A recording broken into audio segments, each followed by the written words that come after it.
Esta es la primera parte de la presentación de ateroesclerosis. Primero, algo de terminología. La arterioesclerosis, fíjense que no digo ateroesclerosis, primero digo arterioesclerosis, es un grupo de enfermedades vasculares que tienen como patrón común el engrosamiento y la pérdida de elasticidad de las paredes de los vasos. Hay diversos tipos de arterioesclerosis. Una de ellas, uno de los subtipos, es la ateroesclerosis, que es la que vamos a estudiar en esta presentación, que consiste la ateroesclerosis en la formación en la capa íntima de los vasos de placas fibrosas o ateromas que tienen un núcleo central rico en lípidos. Después lo vamos a definir un poco mejor. Y hay otros tipos de arterioesclerosis que no vamos a ver en esta en esta presentación, las vamos a ver cuando veamos las presentaciones de sistema cardiovascular. Las tienen anotadas ahí abajo, por ejemplo, una es la que se llama la esclerosis calcificada y la otra es la arterioloesclerosis, porque afecta principalmente pequeñas arterias y arteriolas en su forma hialina o en su forma hiperplásica. Esas las veremos en otro momento. Entonces nos vamos a quedar ahora con la ateroesclerosis. Entonces, en la ateroesclerosis aparecen en la capa íntima de los vasos lesiones que se llaman ateromas o placas ateromatosas que sobresalen hacia la luz del vaso, o sea que ocupan espacio en la luz del vaso, pero también debilitan la pared del vaso y a su vez tienen el problema de que pueden sufrir una serie de complicaciones. Esas complicaciones, por ejemplo la inducción de trombosis, son causas muy importantes y muy frecuentes de morbilidad y mortalidad en los países occidentales. Como a veces no nos acordamos exactamente cómo es la estructura de la pared de una arteria, ahí les mostré, les dejé un dibujo sacado de un libro de histología de cómo es la estructura de la pared de una arteria elástica clásica. Después vamos a ver que como la aterosclerosis se restringe a arterias de gran calibre, no hay necesidad de repasar la pared de las arteriolas o de los capilares. Nos basta con ver la de una arteria elástica o una arteria grande. Fíjense que tenemos desde la luz hacia afuera, primero la que se llama la túnica íntima, que es el endotelio, que era una monocapa de células planas, que está apoyado sobre una membrana basal, lo tienen en el cuadradito que parte desde túnica íntima, el endotelio que está apoyado sobre una membrana basal, y después hay un poquito de tejido conectivo laxo por debajo de esa membrana basal, que colectivamente le llamamos subendotelio. Después viene una lámina elástica interna, que está marcada en amarillo en la figura, y después entramos a lo que se llama la túnica media. La túnica media corresponde principalmente a músculo liso y fibras elásticas en este caso porque es una pared de una arteria elástica. Y después viene una lámina elástica externa y la adventicia que es también conectivo. Nos vamos a quedar en este caso de la aterosclerosis con la túnica íntima porque los problemas se producen eh, en el endotelio o debajo del endotelio de la arteria.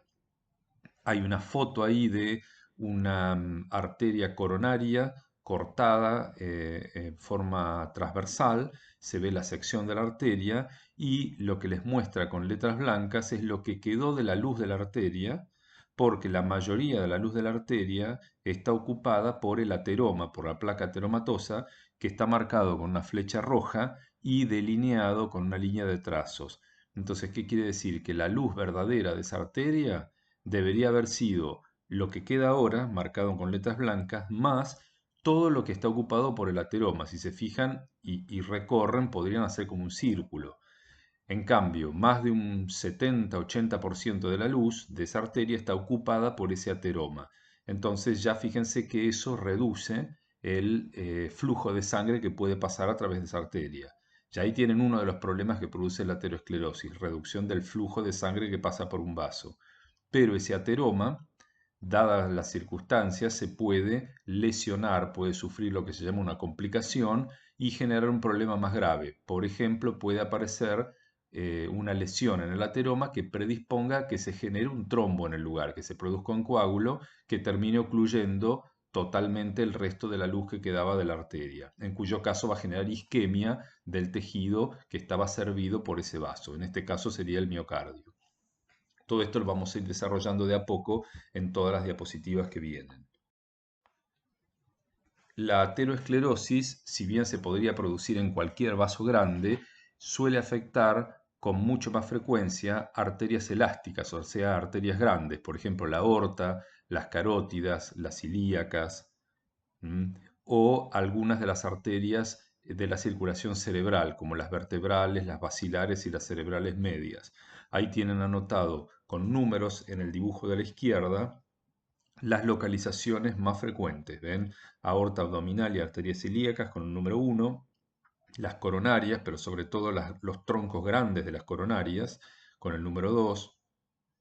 Con el número 3 tienen todas las zonas de aorta torácica, las femorales, las poplíteas, que todavía son arterias grandes. Con el número 4 tienen las carótidas y en el número 5 tienen dibujado un polígono de Willis con algunas de las localizaciones típicas para ateromas. Fíjense que los vasos representados son vasos importantes. Entonces quiere decir que la patología, si se produce alguna alteración de esa placa, puede generar una consecuencia muy grave en el individuo. Puede generar, por ejemplo, un infarto de miocardio, puede generar un accidente cerebrovascular, puede generar la hipoxia y la muerte por isquemia de tejido de, por ejemplo, de la pierna, o puede generar, después vamos a ver cuando Gustavo nos dé las clases, un aneurisma, o sea, una dilatación anormal en la pared, por ejemplo, en la aorta. La aterosclerosis es una enfermedad que tiene una gravedad muy variable. Puede ser desde prácticamente inocua hasta mortal. Y la prevalencia y la gravedad de esa enfermedad va a depender de una serie de factores de riesgo del individuo. Por ejemplo, si el individuo tiene una mala dieta, si el individuo es obeso, si el individuo es de sexo masculino, que tiene más posibilidades de padecerla que del sexo femenino, etc. Los veremos en otra diapositiva, los factores de riesgo. Es una enfermedad que suele comenzar muy temprano, en la infancia o en la primera juventud, y va progresando lentamente con la edad. Puede ser que le tome muchos años llegar a lo que se llama la fase sintomática. Entonces puede tener muchos años de progresión sin aparición de síntomas, pero el problema es que cuando aparecen los síntomas ya es porque están ocurriendo lesiones tipo daño de los órganos. Por ejemplo, el infarto de miocardio, la enfermedad coronaria en general, después vamos a hablar un poco de eso en otra clase, o un accidente cerebrovascular. Y la forma sintomática generalmente afecta corazón, cerebro, aorta, riñones o miembros inferiores. También los veremos cada uno en una presentación separada, pero bueno, en esta general ya más o menos se darán cuenta que si hay algo que está obstruyendo el flujo de sangre de esos órganos, bueno, la patología que va a padecer el órgano va a ser una isquemia y un infarto. Acá hay un ejemplo en forma de tablita de progresión de cómo puede ir progresando esa patología en un cierto individuo. Entonces, miremos a la izquierda, el eje Y, fíjense que dice edad en años. Entonces, al comienzo, ven, hasta los 10 años la pared está normal del vaso y comienza a aparecer una lesión, más o menos en este caso a los 15, 16 años, que se llama la estría grasa, después la vamos a definir. Fíjense que está dibujado como una sombrita amarilla en la pared de la arteria. Tienen una arteria en un corte transversal del lado derecho y en el corte longitudinal del lado izquierdo. Esa estría grasa va progresando a lo que se llama placa fibrosa y se va haciendo una placa más estable, un ateroma más estable. Y fíjense que recién a eso de los 45 años, este individuo empieza a tener lo que se llama el horizonte clínico, o sea, la posible aparición de manifestaciones sintomáticas de la enfermedad. Puede ser que la manifestación sea tan abrupta como un infarto de miocardio agudo, o un infarto cerebral, o como dijimos recién, gangrena de los miembros inferiores si claudica la irrigación de, por ejemplo, del pie. O el caso de el esquemita de la derecha, donde hay una dilatación anormal en la pared de la aorta abdominal, en este caso, fíjense ese globo que aparece en la aorta abdominal, la luz a ese nivel debería seguir con el mismo diámetro de lo que venía desde arriba. Fíjense que se ven las dos arterias renales, calculo que son en ese esquema porque no tiene demasiado detalle, y por debajo de eso se ve un globo enorme que es lo que se llama un aneurisma en la aorta. Ese aneurisma se puede romper, imagínense que si se rompe la aorta, que es por donde pasa el volumen minuto del ventrículo izquierdo, el individuo va a tener una hemorragia que puede ser mortal. Entonces, la progresión esta que vamos viendo está muy influenciada, la velocidad a la que va progresando la enfermedad está muy influenciada por esos factores de riesgo. Puede ser que la progresión sea mucho más lenta o que sea más rápida. Si se acuerdan el ejemplo que vimos hace un rato con dislipemias, que hablamos de hipercolesterolemia familiar, bueno, los pacientes que tienen hipercolesterolemia familiar, que tienen niveles de colesterol en sangre patológicamente elevados muy altos, desde muy chicos, tienen todo esto como aplanado. Todas estas etapas se van dando antes, mucho antes. Entonces el horizonte clínico les llega cuando todavía son muy jóvenes. O sea, pueden tener un infarto de miocardio a los 20 años o antes. Aquí se ve el aspecto de las lesiones de aterosclerosis en aorta. Las dos figuras corresponden a aortas de autopsia que han sido abiertas. Se las seccionó longitudinalmente y se las abrió, o sea que lo que están viendo corresponde a la cara interna, ¿sí? Lo que sería la superficie interna del vaso sanguíneo. En el de la izquierda, las lesiones son leves. Por ejemplo, ahí está marcado con una flecha una placa fibrosa. A esta magnificación no se nota demasiado el detalle, después se nota, se va a ver mejor. Y el de la derecha, claramente se ve que las lesiones son más graves. Las dos que están marcadas con flechas corresponden a placas de ateroma que han sufrido una lesión de tipo de complicación con hemorragia. Fíjense que se han formado trombos, se ve como algo negruzco sobre la superficie de la lesión. O sea que estas han tenido trombosis.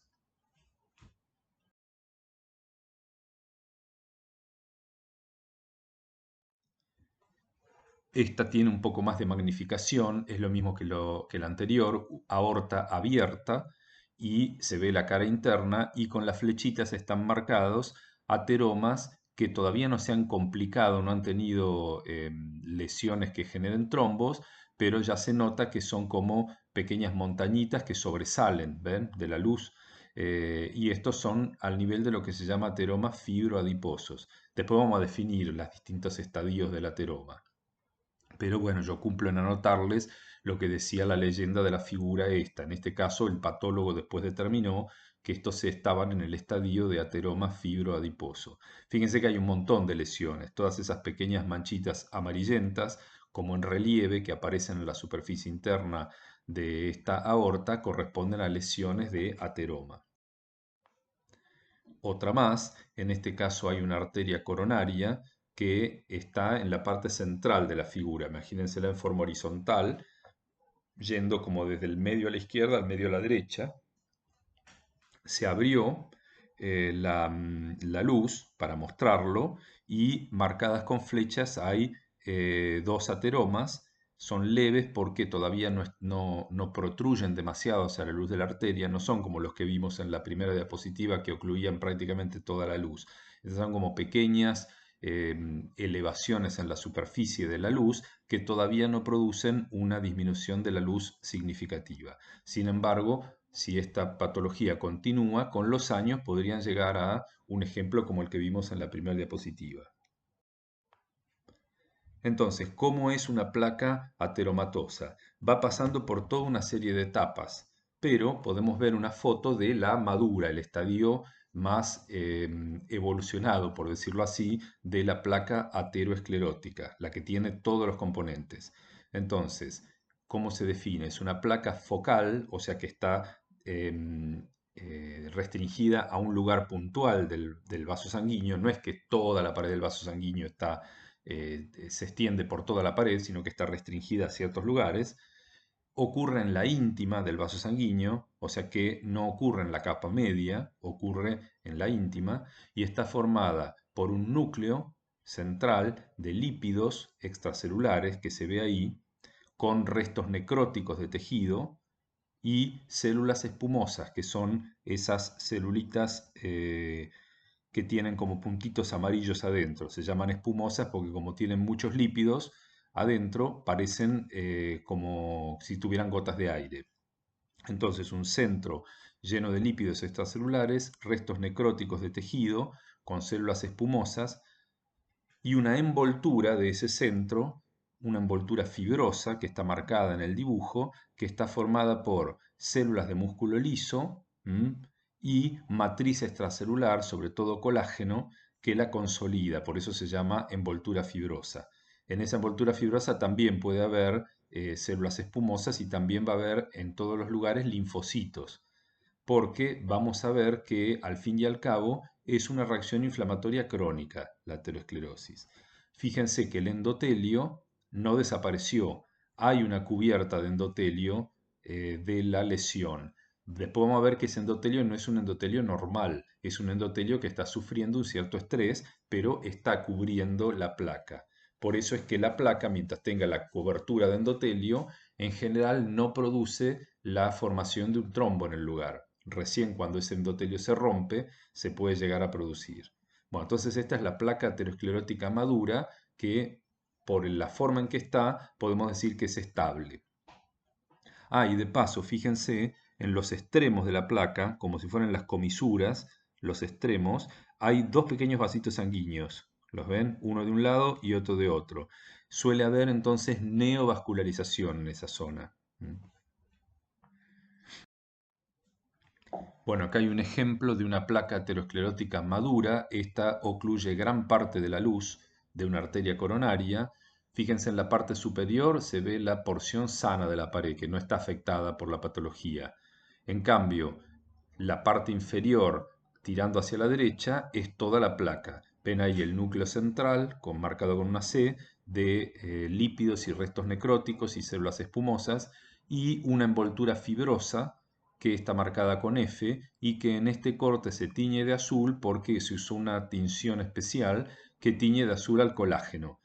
Fíjense que en la parte de la pared normal, la capa de este colágeno que se tiñe con azul es muy fina comparada con el espesor de la pared.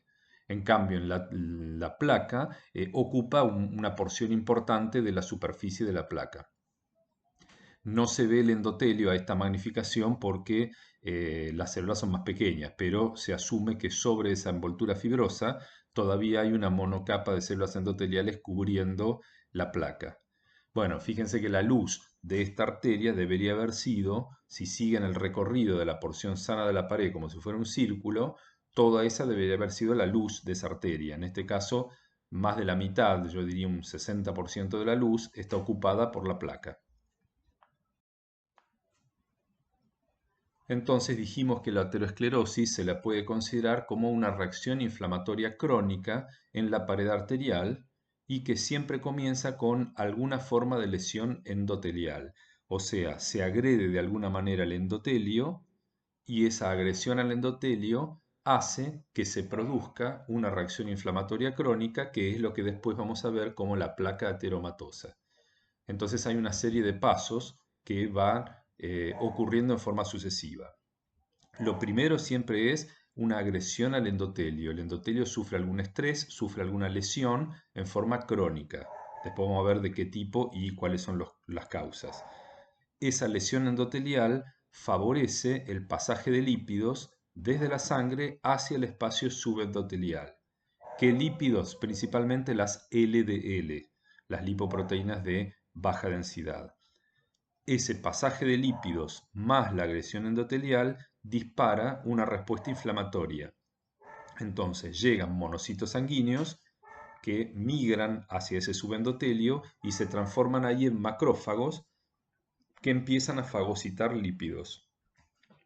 Y después, por último, se activa la migración de miocitos lisos, o sea, de músculo liso, desde la media hacia ese espacio donde está ocurriendo la lesión, y entonces esos miocitos lisos van a formar esa cobertura y van a empezar a secretar matriz extracelular y eso es lo que forma la envoltura fibrosa de la placa. Recuerden que normalmente los miocitos lisos, o sea, el músculo liso de la capa media, está en lo que se llama el fenotipo contráctil y no se dividen. En cambio, frente a esta reacción inflamatoria crónica, reciben influjo de citoquinas o de factores de crecimiento que los incitan a migrar desde la capa media hacia el subendotelio, donde no deberían estar, y formar esa envoltura fibrosa. Entonces vamos a ir viendo por etapas en la evolución. Arriba tenemos una arteria sana, fíjense el endotelio está intacto, el subendotelio está mostrado con blanco, ¿ven? Todo ese pedacito blanco más el endotelio sería la capa íntima. Ahí está marcada la media, que es músculo liso, y la adventicia. Entonces, frente a la aparición de una lesión endotelial crónica, se desencadena el proceso de formación de la placa. ¿Qué tipo de cosas pueden agredir al endotelio? Puede ser una dislipemia, como está ahí en la listita punteada abajo del 1, puede ser la presencia de hipertensión arterial, puede ser el tabaquismo, o sea que el individuo fume, puede ser alguna enfermedad como la homocistinemia, o sea que haya acumulación de homocisteína en sangre, eso veremos algo después. Puede deberse a diversos factores hemodinámicos, por ejemplo el hecho de que haya un flujo turbulento en el lugar, eso va a ser dañino, va a ser lesivo para el endotelio. Puede ser que se deba a diversas toxinas que lleguen al lugar, o a la aparición de algún virus o a alguna reacción inmunitaria anormal. Pero con rojo están subrayados los factores más comunes de agresión endotelial, la dislipemia, la hipertensión y las alteraciones del flujo sanguíneo. En lugar de un flujo laminar podemos tener un flujo turbulento y eso es malo para el endotelio. Entonces ahora pasamos a la parte de abajo. Esa disfunción endotelial genera que se adhieran más monocitos a la superficie del endotelio, que aumente el pasaje de lípidos al subendotelio. Fíjense que en el dibujo de abajo ya empiezan a aparecer unas gotitas amarillas en el lugar donde donde está el subendotelio. Y ese endotelio empieza a expresar más moléculas de adhesión que favorecen la adhesión de esos leucocitos y la transmigración hacia el espacio subendotelial. Fíjense que a la derecha está puesto lípidos con una flecha roja porque acá hay un juego doble. Por un lado, la lesión endotelial origina que empiezan a acumularse más lípidos en el subendotelio. Pero por otro lado, la agresión primaria puede ser la dislipemia, o sea, la propia presencia de lípidos en cantidades anormales y de cualidades anormales, que lo vamos a ver en la próxima, puede ser el origen de la lesión y eso generar una mayor entrada de lípidos para continuar con el crecimiento de la placa. Acá está un poquito más explicado eso que decía yo de los lípidos. Fíjense que del lado izquierdo vamos a empezar, marcados con un número 1, hay partículas de LDL, o sea, lipoproteínas tipo LDL en sangre. Recordemos que las LDL provienen del hígado y que por el tipo de receptores que tienen, el único destino final normal que tienen es ser captadas por algún tejido que después use ese colesterol para sintetizar algo, por ejemplo una hormona. Si esas LDL están en exceso, van a empezar a depositarse en el subendotelio de los vasos. Aún en un endotelio intacto, aún en un individuo con que no tenga una dislipemia, hay un poco de pasaje de lipoproteínas tipo LDL al subendotelio. Pero si el individuo es sano y no tiene factores de riesgo, esa cantidad es mínima y esas son eliminadas. En cambio, si sobran las LDL, si el individuo tiene una hipercolesterolemia por exceso de LDLs, la cantidad de LDLs que entran al subendotelio de los vasos es mucho más grande y excede la capacidad de eliminación normal. A su vez, si el individuo tiene alguna patología, esas LDLs en el espacio subendotelial son oxidadas, son atacadas por especies reactivas de oxígeno.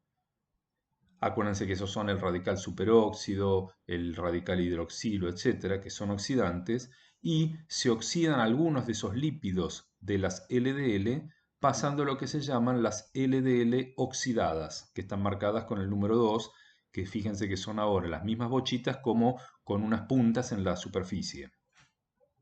Esas LDL oxidadas ya no pueden, por más que vuelvan a la circulación, no pueden ser captadas por los tejidos porque ya no son reconocidas por el receptor normal de las LDL.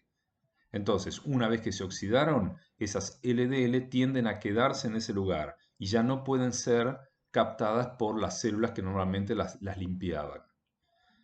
Además, los lípidos producidos por esas, que tienen esas LDL oxidadas, los lípidos estos oxidados, son proinflamatorios. Entonces, ahí se ve con unas líneas de trazo, con unas flechas, en el número 3, que esas LDL oxidadas en ese lugar agreden al endotelio y lo inducen a expresar proteínas en superficie en mayor cantidad que favorecen la adhesión de esos monocitos y la transmigración del monocito desde la sangre hacia el espacio subendotelial. Fíjense en el dibujito que el monocito, después de adherirse, empieza a pasar por diapédesis entre las células endoteliales hacia el subendotelio. El resto lo vamos a ver ahora, pero ya que está en esta diapositiva, cuando ese monocito entra al subendotelio se transforma en macrófago, se activa y empieza, entre otras cosas, a fagocitar esos lípidos. Cuando ese macrófago, se los muestro en esta diapositiva porque se ve muy claro, cuando ese macrófago fagocitó una cantidad muy grande de lípidos, puede llegar a aparecer en el corte como una célula espumosa. ¿Por qué? Miren el aspecto del macrófago, está lleno de gotas de lípidos adentro, porque lo fagocitó. Recuerden que cuando se hace una fijación del tejido para hacer un corte histológico, se lo trata con una serie de solventes orgánicos que disuelven los lípidos.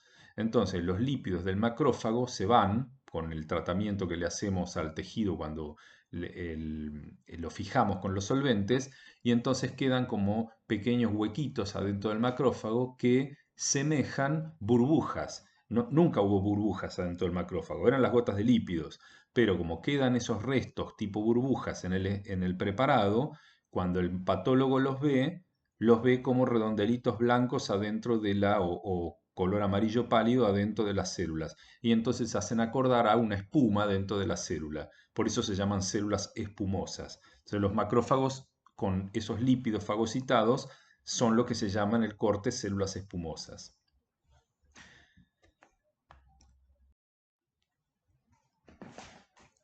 Acá lo tienen esquematizado en este tipo machete. La dislipemia induce la lesión endotelial crónica, genera estrés oxidativo en el endotelio y eso es lo que genera esas especies reactivas de oxígeno que, junto con las liberadas por los macrófagos que también las pueden producir, son las que generan las LDL oxidadas y esas LDL oxidadas son las que son quimiotácticas para los monocitos.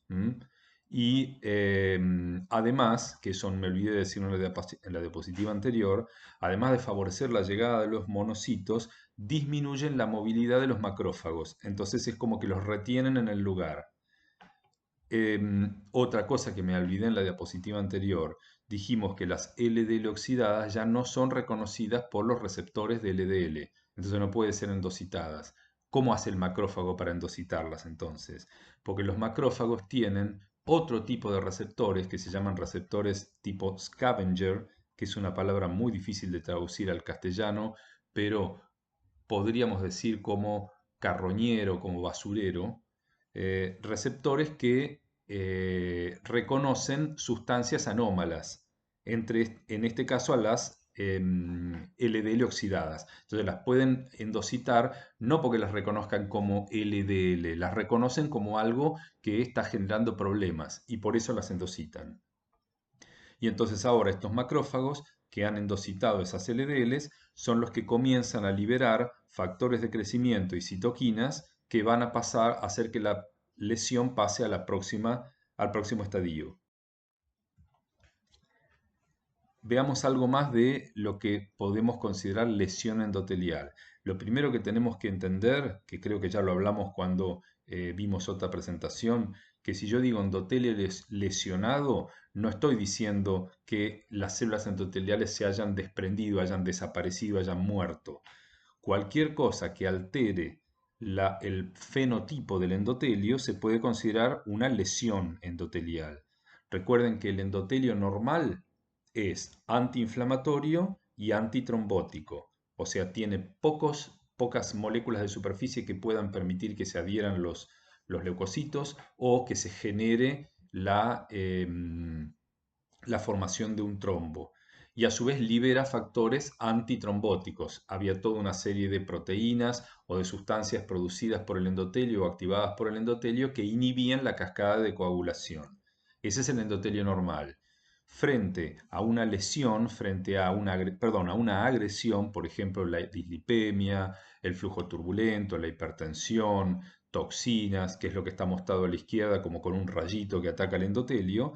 Frente a esa lesión, el endotelio ¿qué hace? Cambia su patrón de expresión de proteínas, aumenta la producción de moléculas de adhesión en la superficie para que se peguen los monocitos, aumenta la producción de citoquinas proinflamatorias, recuerden que las citoquinas eran proteínas de señalización, y a su vez aumenta la liberación de factores de crecimiento, que después van a ser los que hagan que el músculo liso migre a la placa. Entonces, la lesión endotelial es la que desencadena el proceso inflamatorio.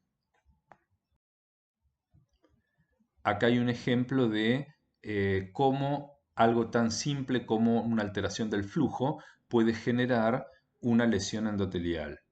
Entonces, miren el dibujo de arriba, les muestra un endotelio sano, no lesionado, que normalmente está produciendo factores antitrombóticos, no importa que se acuerden los nombres, pero el óxido nítrico, la prostaciclina, el activador del plasminógeno tisular, acuérdense que el TPA era el que activaba, pasaba el plasminógeno a plasmina y la plasmina era la enzima que degradaba la red de fibrina. Entonces es antitrombótica, o la trombomodulina, que también es antitrombótica. Y a su vez libera óxido nítrico y factor transformante de tejido TGF tipo beta, que mantiene al músculo liso en ese estado no proliferativo. En cambio, si se altera el flujo sanguíneo y se da un flujo tipo turbulento, como les muestra ahí abajo, no es un flujo laminar como el normal, sino que es un flujo turbulento, entonces ese endotelio empieza a sufrir una lesión y se transforma en un endotelio que empieza a expresar factores proinflamatorios y factores protrombóticos. Ven, baja la producción de los antiinflamatorios y los antitrombóticos y empieza a producir factores que estimulan la formación de trombos o que estimulan la adhesión y la migración de los monocitos al subendotelio. Y a su vez empieza a liberar factores procrecimiento, o sea, factores de crecimiento, hacia la capa íntima, hacia abajo. Ven, angiotensina 2, endotelina 1, PDGF, que quiere decir factor de crecimiento derivado de plaquetas. Ojo con los nombres, porque factor de crecimiento derivado de plaquetas los induce a pensar que solo las plaquetas lo producen. No, hay un montón de células que lo producen. Recuerden que muchas veces los nombres provienen del primer lugar donde se encontró algo. Después, cuando lo encontraron en otro lugar, y ya el nombre había quedado y se lo dejaron. Entonces, la idea es que un endotelio sano no promueve la aterosclerosis. Un endotelio agredido es el responsable de que se monte esa respuesta inflamatoria crónica que conocemos como aterosclerosis. Entonces, ahora vamos a pasar a la próxima etapa. Ya tenemos el endotelio agredido, tenemos los lípidos en el subendotelio, tenemos los macrófagos que ya muchos han pasado a ser células espumosas, estamos en el número 3, arriba, y ahora empieza la liberación por parte de esos macrófagos y por parte del endotelio de esos factores de crecimiento hacia la capa media. Entonces vemos ahora que ya hay algunas células de músculo liso que están migrando desde su lugar normal en la capa media a ese espacio subendotelial. Y entonces pasamos a lo que está abajo con el número 4, que corresponde a lo que se llama estría grasa. Esta es la lesión más básica que se puede encontrar. Entonces, la estría grasa consiste en solo como una pequeña montañita en la pared de la arteria, como algunas de las que vimos en las fotografías, que no ocupa mucho de la luz, es solo una pequeña protrusión, como está marcado en el dibujo, pero que si miramos abajo de ese endotelio ya podemos encontrar lípidos extracelulares, esos puntos amarillos, podemos encontrar macrófagos en forma de células espumosas, los ven ahí en el dibujo. Podemos encontrar células de músculo liso, células inflamatorias como linfocitos, porque es una reacción inflamatoria crónica, e incluso fíjense que algunas de las células de músculo liso han fagocitado lípidos y también se transformaron en células espumosas. Pero hasta ahora no hay placa fibrosa, no hay colágeno que esté formando esa envoltura. Entonces, hasta este punto, la lesión se llama estría grasa y hasta este punto se considera que es reversible.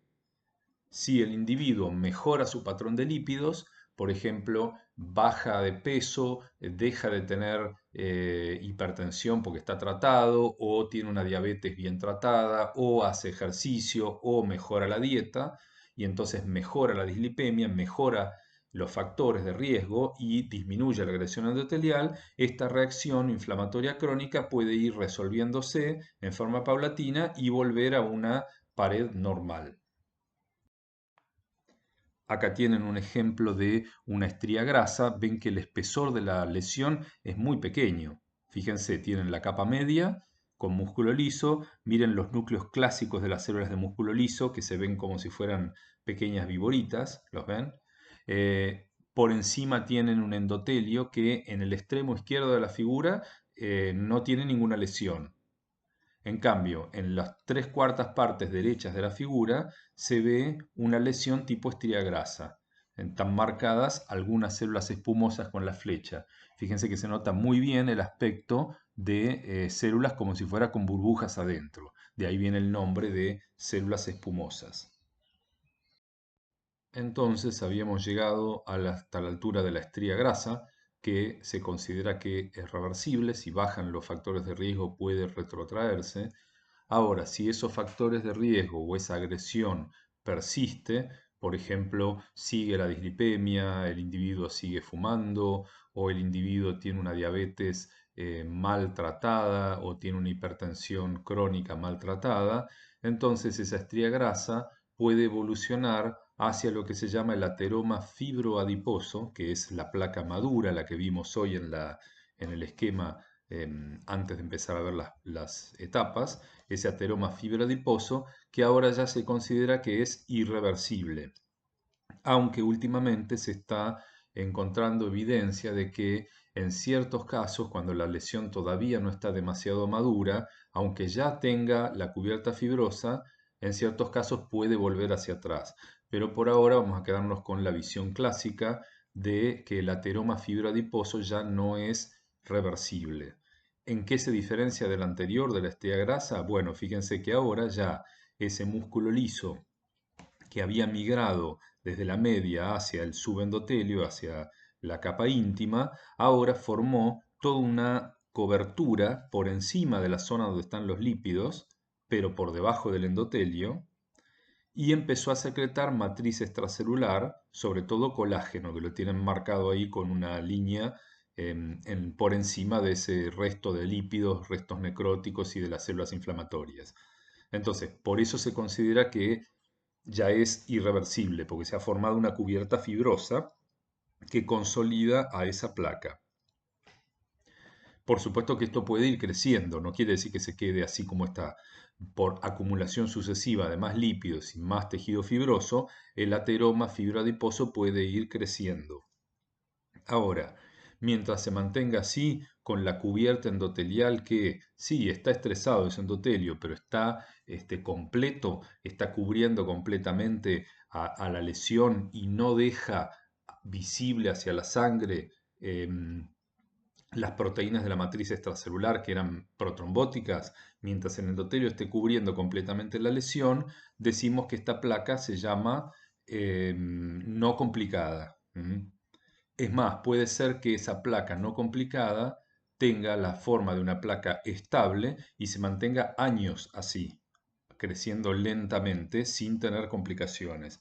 Ahora, puede ser que de un momento para otro, en cualquiera de los estadios de crecimiento del ateroma fibroadiposo, ocurra lo que se llama una complicación de la placa, que se rompa la superficie, que se produzca una trombosis o que se produzca una calcificación de la placa. Recuerden que siempre que hay tejido necrótico se empieza a depositar calcio. Siempre que hay tejido fibroso también se puede depositar calcio y eso la hace más rígida, más fácil de romperse a la placa, o que la debilitación que la placa produce en la pared genere una dilatación del tipo de un aneurisma.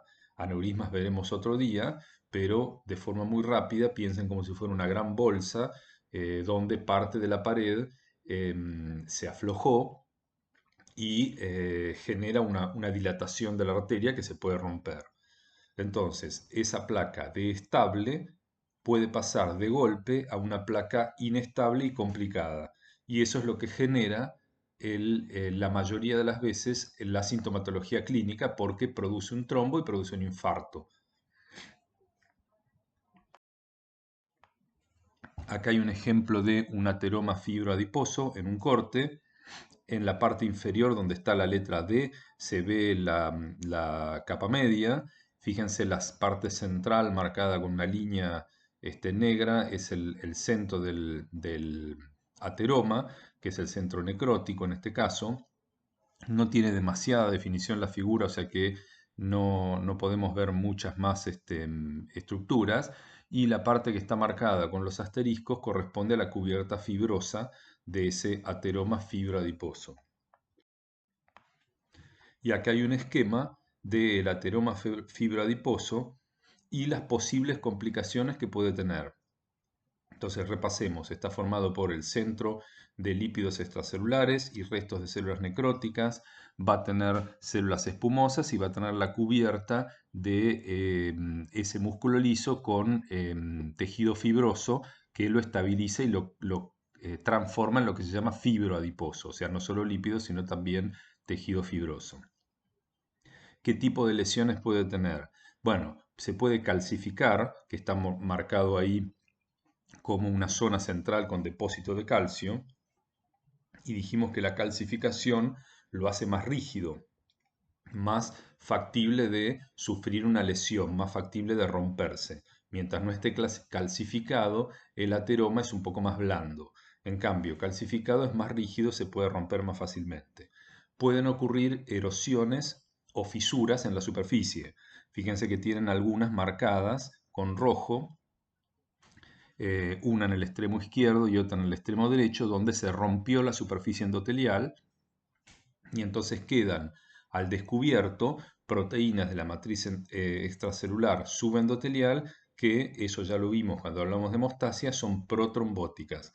Entonces, si se fisura y se erosiona, va a producir la aparición de adhesión plaquetaria en ese lugar y la formación de un trombo. O puede ocurrir directamente una pérdida local del endotelio, no solo una fisura o erosión. Se puede eliminar, se puede denudar el endotelio de una zona y eso es altamente protrombótico. Fíjense que de paso les muestro en esta otras características del ateroma fibroadiposo que lo vimos en una del principio y después no lo volví a nombrar. Además de ser un lugar donde hay una reacción de inflamación crónica, es un lugar donde hay formación de nuevo tejido, sobre todo tejido fibroso, pero también fíjense que hay neovascularización. ¿Ven toda esa cantidad de vasitos sanguíneos que han esquematizado en el lado derecho de la figura?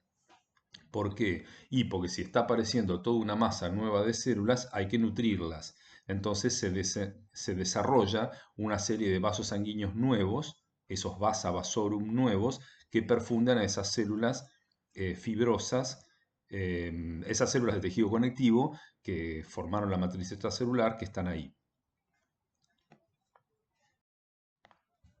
Bueno, esta resume todo lo que estuvimos viendo en una sola diapositiva. Después úsenla como repaso. Déjenme pasar con la vista por las distintas partes a ver si hay algo que dice esta diapositiva. Ah, sí, ya lo encontré, que no dije en la anterior. Dijimos que había depósito de lípidos extracelulares en el ateroma. Fíjense que a la derecha les muestra como si fuera una salida en forma de un chorro de lípidos hacia la luz de la arteria. ¿Lo ven? Hace un rato vimos que las HDL, que era lo que le llamábamos el colesterol bueno, tomaba lípidos de las distintas lipoproteínas, pero también podía tomar lípidos de los tejidos. Bueno, este es un caso. Las moléculas, perdón, las partículas, porque no son moléculas, las partículas de lipoproteína HDL que pasen por el lugar pueden captar lípidos a partir de esos lípidos extracelulares que tiene el ateroma. Entonces, eso es lo que los hace más buenos a las HDL, porque pueden limpiar, si quieren, esas zonas del exceso de lípidos. A ver si hay alguna otra cosa. No.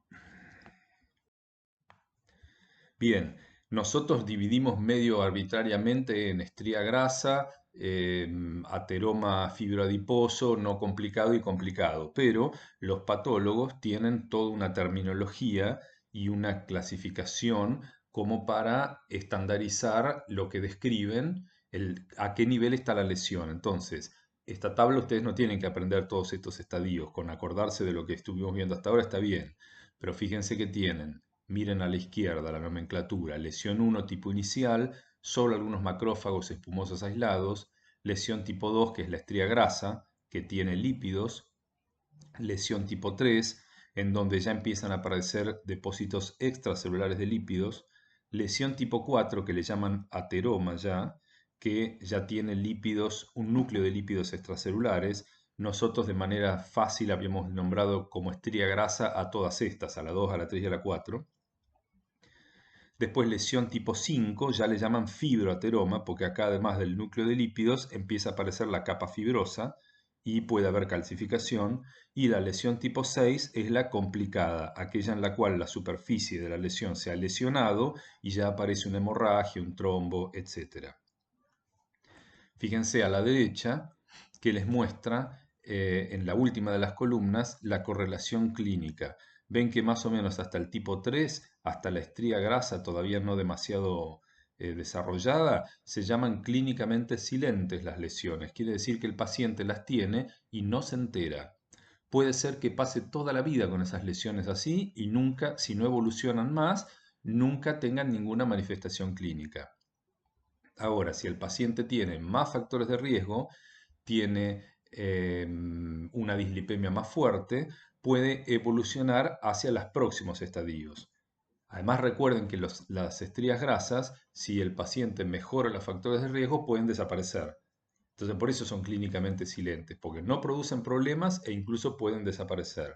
En cambio, cuando pasamos al ateroma fibroadiposo, pueden ser al comienzo clínicamente silentes, pero después pueden ser manifiestas.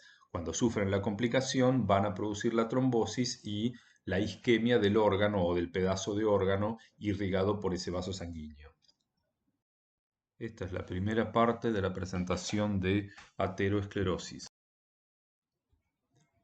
¿Qué factores de riesgo predisponen a que el individuo tenga ateroesclerosis? Son un montón, pero podemos dividirlos en función de si son los que se llaman mayores, que en los que todo el mundo está de acuerdo, o los que son menores, que son menos importantes, o algunos que son inciertos.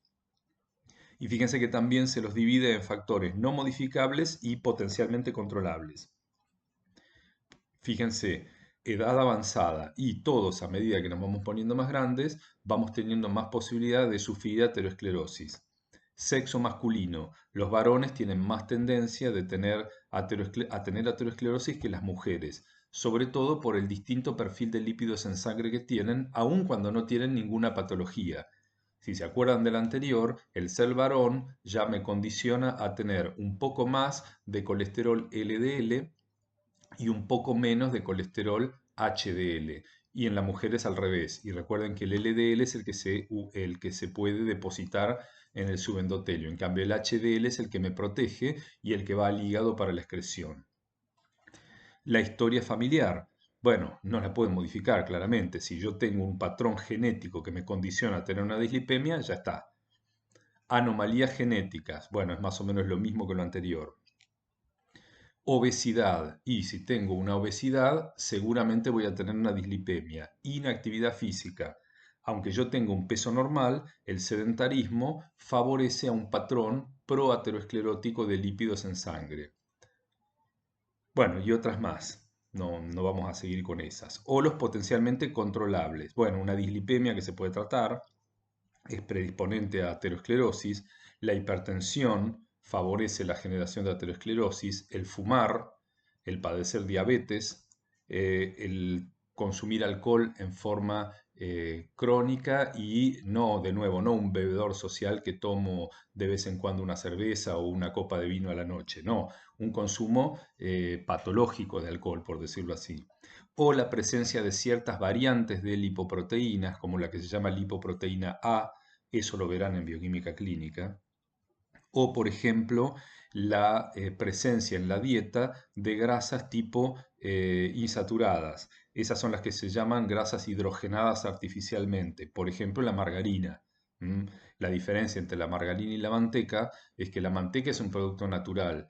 En cambio, la margarina es un aceite vegetal hidrogenado en lo que los dobles enlaces que tenían los ácidos grasos, que los hacía que el producto fuera líquido a temperatura ambiente, esos dobles enlaces son eliminados por hidrogenación, los ácidos grasos se ponen más rectos y el producto se puede solidificar. Entonces tenemos una margarina. O la presencia de algunas infecciones, como por ejemplo por clamidias. Bueno, los factores clásicos que predisponen a la aterosclerosis los tienen resumidos en la próxima diapositiva. ¿Ven? Acá están. Sexo masculino, acá está puesto al revés, el papel protector de los estrógenos en las mujeres, la herencia, la presencia de una dislipemia, la hipertensión, el tabaquismo, la diabetes y el sedentarismo. Estos son los que sí o sí se tienen que acordar. Y como para que se acuerden mejor de estos factores de riesgo, acá tienen los pacientes o los candidatos típicos a padecer aterosclerosis. ¿Ven? Los dos varones, los dos de edad ya más avanzada, aunque es incierta, los dos con sobrepeso, mala dieta, fíjense Homero comiendo rosquillas, y Barney encima alcohólico. Entonces, mucho más factores de riesgo acumulados en el mismo individuo que seguramente van a padecer aterosclerosis. Y acá tenemos un gráfico que nos muestra cómo las cosas se pueden sumar, cómo los factores de riesgo se pueden sumar.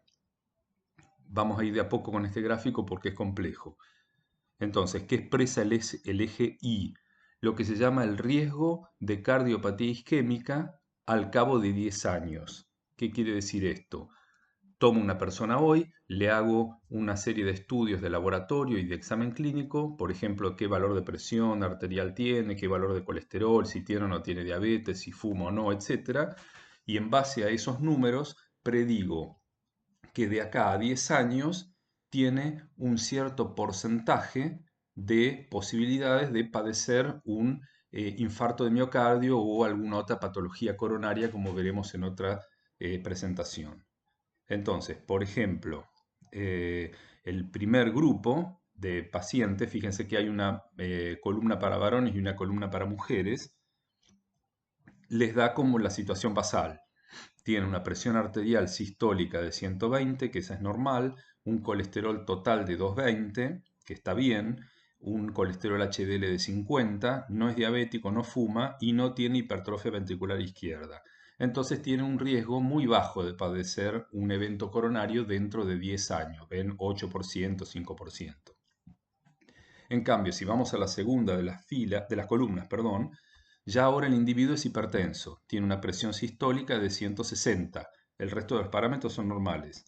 Y entonces eso le subió el factor de riesgo. Ven, pasó de 8,7 por el varón a 13,7 y de 5,5 de la mujer a 9,2. En la tercera de las columnas, además de ser hipertenso, tiene hipercolesterolemia, le subió el valor de colesterol total, se agregó más porcentaje de riesgo. Si vamos a la cuarta de las columnas, fíjense que es hipertenso igual que el de la tercera, el colesterol total es igual que el de la tercera, pero ahora miren, el colesterol HDL, que antes era de 50, ahora bajó a 35. Eso era lo que hablábamos hace un rato. Para un mismo valor de colesterol total de dos pacientes, lo que hay que mirar es cómo se distribuye ese colesterol.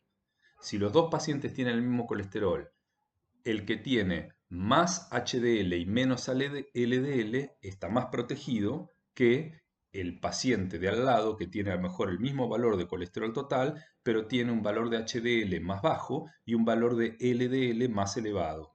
¿Por qué? Y porque el LDL es el malo y el HDL es el bueno. Entonces ahí se ve cómo dos pacientes que tienen los mismos valores de colesterol, o dos grupos en realidad de pacientes con los mismos valores de colesterol total, la pasan peor los que tienen menos HDL porque tienen más riesgo cardiovascular. Es más, hay unas cuentas, yo no me las acuerdo de memoria porque no soy médico clínico, pero hay una cuenta que se puede hacer con los valores de colesterol total, HDL y LDL que les da una somera idea del riesgo aterogénico que tiene el paciente. Pues búsquenla porque se encuentran fácilmente. Vamos a la 1, 2, 3, 4, la quinta columna. Ahora, además de ese parámetro de mala presión, mal colesterol, le agregamos diabetes, ¿ven? Diabetes no compensada, le subió el riesgo. Al próximo, todo eso diabético y encima fuma, le subió más el riesgo. Y el último, todo mal, mala presión, mal colesterol, fuma, es diabético y encima ya tiene una consecuencia de la hipertensión que es la hipertrofia ventricular izquierda. Esa todavía no la vimos, pero someramente en los pacientes con hipertensión, como el ventrículo izquierdo tiene que hacer más fuerza, tiene que bombear sangre contra una presión más elevada en las arterias, va a sufrir lo que se llama hipertrofia, se va a ensanchar la pared. Ah, ya algo lo vimos cuando hablamos de hipertrofia. ¿Se acuerdan que el corazón estaba más grueso, la pared del ventrículo izquierdo? Bueno, esa hipertrofia ya es un factor de riesgo cardiovascular más porque favorece la aparición de patología coronaria y de patología cardíaca. Entonces, con esta se puede ver cómo los distintos factores de riesgo se pueden ir sumando, pueden ir adicionando condicionantes para padecer después una enfermedad coronaria. En esta lo que les muestra es que ese riesgo relativo se puede estimar en el laboratorio midiendo la proteína C reactiva en sangre. Entonces, en el eje X lo que les muestra es lo que se llama el estimativo de riesgo para 10 años en porcentaje, más o menos lo que veíamos en el anterior, de un estudio que se llama el estudio Framingham, que fue un estudio de prospectivo cardiovascular muy conocido. Entonces dividieron a los pacientes entre los que tenían entre 0 y 1%, 2, 4% de riesgo, 5 a 9% de riesgo, etc. Si se fijan, hay buena correlación del riesgo con los valores de esa proteína C reactiva en sangre. Aquellos que tienen más riesgo tienen valores de proteína C reactiva en sangre en promedio más altos. Entonces la idea es que se está pensando que esta proteína C reactiva puede ser un buen marcador para, entre otras cosas, ayudar a predecir el riesgo cardiovascular de un cierto paciente. Bueno, ¿cómo se puede diagnosticar la aterosclerosis? En general, lo que se hace siempre es lo que se llama la evaluación de riesgo. El médico mira al paciente, le hace el examen clínico, le toma la presión, le evalúa el peso, lo consulta sobre sus dietas, sobre su estado de actividad física, si es sedentario o no, todo eso lo va anotando y después lo manda al laboratorio y el paciente vuelve con el lipidograma, que ahí le tiene la verdad, cómo son los valores de colesterol. Entonces, sumando todo eso, el médico hace como una estimación más cualitativa que cuantitativa del riesgo de padecer aterosclerosis que tiene un cierto paciente. ¿Qué puede hacer el médico si quiere seguir para adelante? Y lo puede mandar a hacer una serie de estudios. Por ejemplo, lo que se llama un electrocardiograma de estrés para estudiar la posible presencia de patología aterosclerótica a nivel de las coronarias, o lo puede mandar a hacer una ecografía sobre todo de carótida, en donde se puede evaluar con el ecocardiógrafo si hay lesiones tipo ateroscleróticas y, llegado el caso muy extremo en que quiera verificar con precisión o quiera hacer una intervención para tratar de, justamente para tratar quirúrgicamente esas lesiones, pueden llegar a lo que se llama una arteriografía o angiografía, pero esto ya es un método invasivo que tiene una serie de peligros. Entonces, normalmente no se hace salvo que se esté buscando tratar quirúrgicamente la lesión. Acá hay un ejemplo del electrocardiograma de estrés, sin ir a reconocer cómo son las ondas del electrocardiograma, porque eso ya es más complicado. ¿Qué se hace? Se le hace un electrocardiograma al paciente en reposo, como el que está a la izquierda, y después se lo pone a hacer ejercicio al paciente. Puede ser en una bicicleta fija o a veces en uno de esos caminadores, cintas caminadoras a las que se les va elevando la pendiente. Fíjense, ¿se acuerdan que hay algunas que tienen como un mecanismo que le permite al que está haciendo la caminata elevar la pendiente para que sea cada vez más costoso el ejercicio? Entonces, si el paciente tiene alguna patología de aterosclerosis en las arterias coronarias, a lo mejor en el reposo la cantidad de sangre que pasa por esa arteria que está parcialmente ocluida por la placa alcanza para nutrir al corazón normalmente. Ahora, cuando el corazón usa mucho más oxígeno porque está bombeando más porque el paciente está haciendo ejercicio, puede ser que la cantidad de sangre que pase por esas arterias ya no sea suficiente. Y entonces ahí el paciente puede empezar a sentir dolor en el pecho, eso ya implica que se para el estudio, y esa aterosclerosis y esa disminución del riego del corazón por las coronarias parcialmente ocluidas genera una alteración característica en el electrocardiograma. Entonces, cuando el médico ve que el electrocardiograma se corre desde el registro de la izquierda a un registro, por ejemplo, como el que está a la derecha, no siempre tiene la misma forma, pero el médico lo sabe reconocer, entonces determina, bueno, hay algo de patología coronaria. Y la otra corresponde a lo que habíamos dicho, que era la ecografía de los vasos. Bueno, hay algunos vasos que, al por ser más superficiales, se prestan mejor a la técnica ecográfica. Y ya se sabe estadísticamente que si el paciente tiene placas a nivel de las carótidas, probablemente tenga también placas a nivel de las arterias coronarias. Entonces, y al revés, si la carótida se ve normal en la ecografía y no se ven placas, entonces está bastante bien inferir que las coronarias están buenas también y no tienen patología. Entonces acá está mostrada cómo se hace la ecografía. El cabezal del ecocardiógrafo se apoya sobre el cuello del paciente y al emitir esa onda sonora y rebotar con las estructuras del tejido, el eco que devuelve, que es captado por el mismo cabezal, dibuja en la computadora una imagen de las estructuras. Bueno, arriba se ve la imagen de una carótida normal. Fíjense que se ve la luz de la carótida y se ve la bifurcación. La del lado derecho es la carótida común, o sea, la carótida primitiva, y la bifurcación es cuando se divide en la carótida interna de la externa. En esta imagen no se ve. Ahora en esta, si se fijan, hay en 3 ecografías lesiones de distinto espesor a nivel de la pared de la carótida. Lo que está en negro del lado izquierdo de todas las imágenes es la luz y lo que aparece en distintos tonos de blancos y negros es la pared de la arteria. Y esas flechas rojas lo que marcan es el espacio que hay entre la íntima y la media.